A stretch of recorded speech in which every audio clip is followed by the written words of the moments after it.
هل لك سر عند الله بينك أنت وبين الله؟ نصیحت بشنوی نفسی بداندیش، عجب راهی خطرناک است در پیش.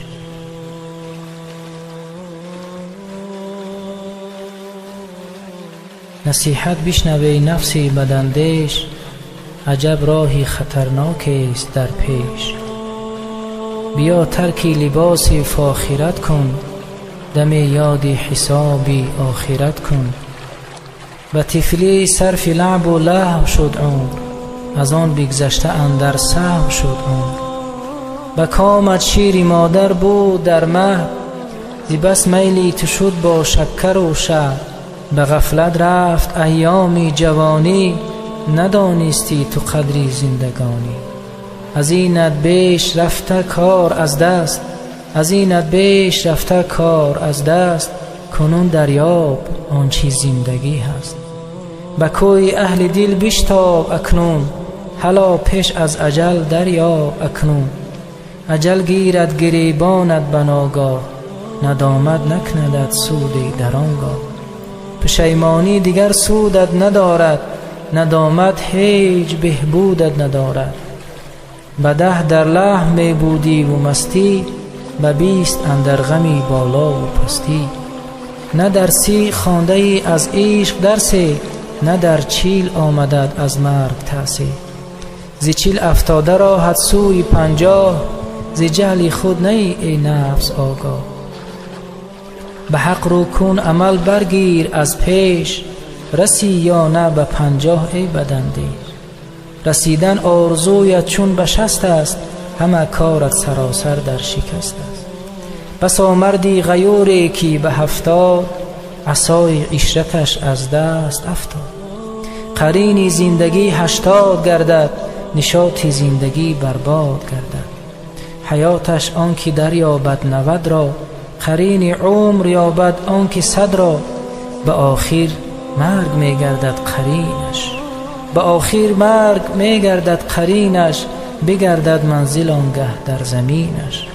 نخواهد بود ای صاحب بصارت، به تخت ملک هستی چون قرارت.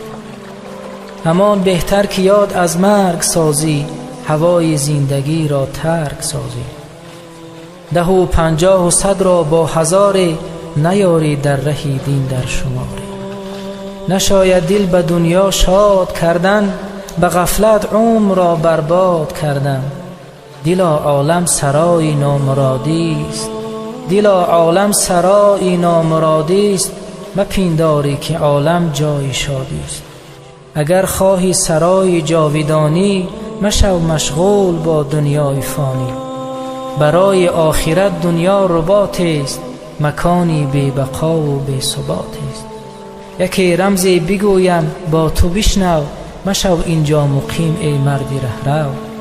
که با فرموده خیر الخلائق، در اینجا استقامت نیست لایق. که دنیا اولش مکر و غرور است، ولیکن آخرش موت و قبور است.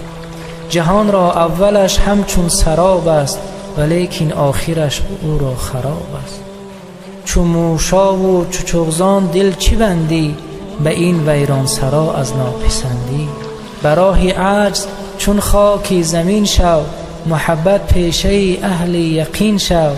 چرو آورده با کوی مقصود، گذر کن از سری کوی جهان زود. نظر در انجم گردون برافکن، نگر در ماه و در خورشید روشن. نسیمی از گلستان یقین بود، و یادش لا احب الآفلین بود. بگو وجهت وجهی در مناجات، که یعنی روی آوردم بدان ذات. که از قدرت چنین پیدا نموده، زمین و آسمان و آنچه بوده. قدم باید که در راهی خلیلی، نهی گر تو طلبگاری جلیلی. گر این معنی تو را آید مسلم، تو خالص بنده‌ای والله اعلم.